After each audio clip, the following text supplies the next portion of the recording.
का स्वागत है। आज हम प्रमुख व्यक्तियों के बारे में भारतीय राष्ट्रीय आंदोलन के नेतृत्व में जिन्होंने योगदान दिया उनके बारे में अध्ययन करेंगे। जैसे फिरोज शाह मेहता। फिरोज शाह मेहता बम्बई में पारसी परिवार से संबंधित थे।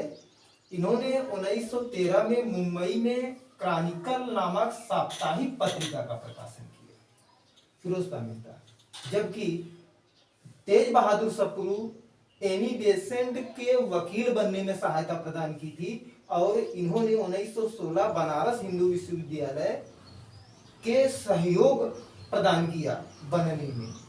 हालांकि बनारस हिंदू विश्वविद्यालय की स्थापना की बीएचयू की स्थापना की मदन मोहन मालवीय ने 1916 में, और तेज बहादुर सप्रू ने तीनों गोल में सम्मेलन में भाग लिया और नीति निर्देशक तत्व के अध्यक्ष भी तेज बहादुर सप्रू थे। जैसा कि आप जानते हैं, मूल अधिकार समिति के अध्यक्ष थे। मूल अधिकार समिति के अध्यक्ष थे सरदार वल्लभ भाई पटेल। नीति निर्देशक तत्व समिति के अध्यक्ष थे तेज बहादुर सप्रू।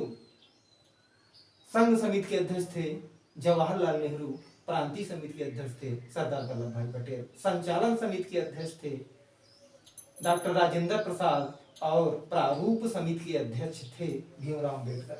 अरविंद घोष आईसीएस की परीक्षा पास किया और 1892 में ये क्रांतिकारी बन गए।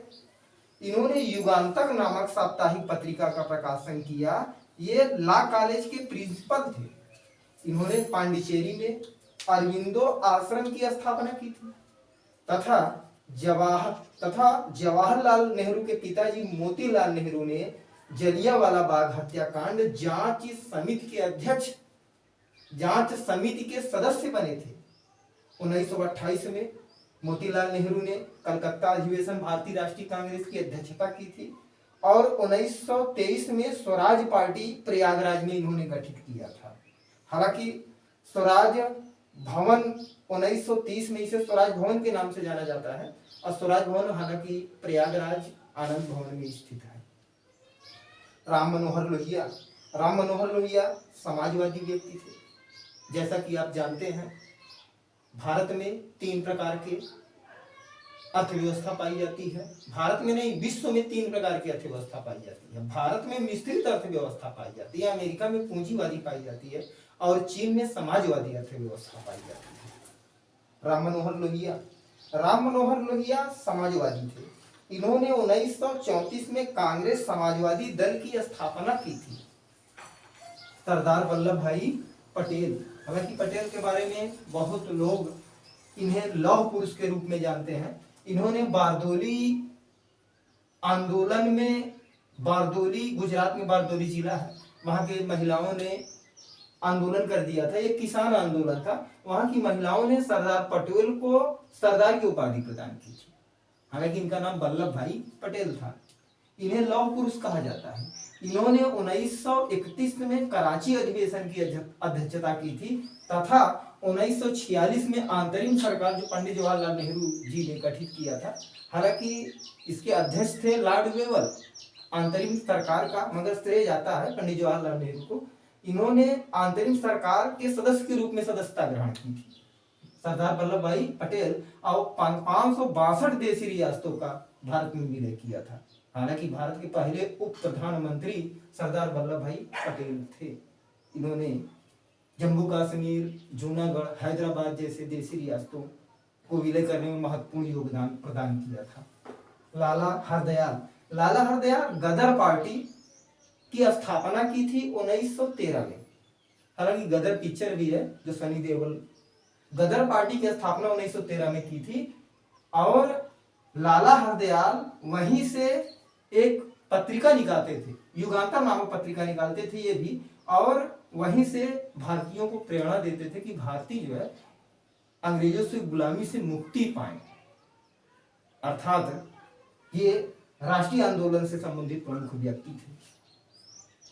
जर्मनी में इन्होंने इंडियन इंडिपेंडेंस कमेटी का गठन किया था और 1939 में यूएसए, फिलाडेल्फिया शहर है यूएसए, अमेरिका की राजधानी वाशिंगटन डीसी, यूएसए में इन्होंने, इनकी मृत्यु हो गई थी। किसकी मृत्यु हो गई थी? लाला हरदयाल की मृत्यु हो गई थी। खुदीराम बोस को सबसे कम उम्र पर फांसी पे चढ़ाया गया था और खुदीराम बोस बिहार के मुजफ्फरपुर जिला के जिला जज के गाड़ी के ऊपर बम फेंक दिया गया, क्योंकि इनके सगे संबंधियों को अंग्रेजों द्वारा न्याय प्रदान नहीं किया गया था। इनके माता पिता को गिरफ्तार कर लिया गया था। किंग्सफोर्ड ने बम फेंक दिया इस अंग्रेज अधिकारी पर। इसकी जो है एक पत्नी और 2 पुत्री मर गई थी और इसे पकड़कर, खुदीराम बोस जी को पकड़कर सन 1908 में फांसी दे दी गई थी और ये सबसे कम उम्र पर फांसी पे चढ़ने वाले प्रथम व्यक्ति थे। वीडी सावरकर एक इतिहासकार भी रहे हैं। वीडी सावरकर ने सन 1899 में मित्र मेला समिति की स्थापना की थी और इसी का नाम बदल करके सन 1904 में विनोद भारत कर दिया गया। ये 1857 की क्रांति जो हुआ था उसका नाम दिए थे प्रथम स्वतंत्रता संग्राम। उनकी एक प्रसिद्ध पुस्तक है प्रथम स्वतंत्रता संग्राम, 1857 की क्रांति। लास्ट में चित्तरंजन दास को देश बंधु कहा जाता है। इन्होंने वंदे मातरम नामक साप्ताहिक पत्रिका का प्रकाशन किया था और ये भारतीय ट्रेड यूनियन कांग्रेस के अध्यक्ष थे और इन्होंने भारतीय राष्ट्रीय कांग्रेस की 2 बार अध्यक्षता की थी, सन 1921 अहमदाबाद और सन 1922 गया अधिवेशन की अध्यक्षता की थी। जैसा कि आप जानते हैं, भारतीय इतिहास, आधुनिक भारतीय इतिहास का ABCD कहलाता है। 1885 भारतीय राष्ट्रीय कांग्रेस की स्थापना, 1905 बंगाल का विभाजन, 1906 मुस्लिम लीग की स्थापना, 1907 सूरत अधिवेशन और इसके आगे हम पढ़ाते रहेंगे। चैनल को लाइक कीजिए, सब्सक्राइब कीजिए और पढ़ते